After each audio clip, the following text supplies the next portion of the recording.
Bukod sa umano'y maling paggamit sa confidential funds, ipinunto rin sa ikatlong impeachment complaint laban kay Vice President Sara Duterte ang umano'y panunuhol sa ilang DepEd officials.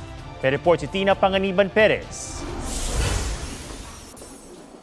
Mga pari, mga abogado at mga miyembro ng NGO ang tumatayong complainant sa ikatlong impeachment complaint na inihain sa Kamara laban kay Vice President Sara Duterte. Sabi nila, kasama sa mga dahilan kung bakit dapat matanggal sa pwesto ang bise ay dahil sa anilay culpable violation of the Constitution at betrayal of public trust. Gaya ng naunang dalawang impeachment complaints, kaugnay ito sa umano'y maling paggamit ng bise ng confidential funds. The disbursements were not properly done. The use of fictitious individuals. Binanggit din sa ikatlong reklamo ang umano'y panunuhol ng bise sa ilang opisyal ng DepEd na inilahad sa mga pagdinig sa Kamara.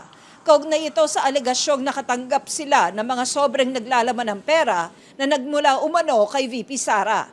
It's no longer just the legal and constitutional obligation of the members of the House of Representatives to impeach and for the Senate to remove from office the sitting Vice President. It has now become their moral obligation to do so.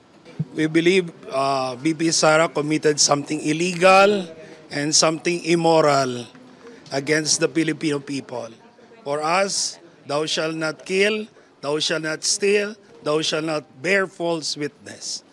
Ang ikatlong impeachment complaint, inendorso na ni Representative Gabriel Bordado ng Camarines Sur 3rd District at ni Aambis OWA Party List Representative Lex Anthony Chris Colada. Sinusubukan pa ng GMA Integrated News na makuha ang panig ni Vice President Duterte. Pero ilang beses na rin niyang iginiit na walang naging mali sa paggamit ng OVP ng confidential funds. Dati na rin niyang itinanggi ang alegasyon ng panunuhol.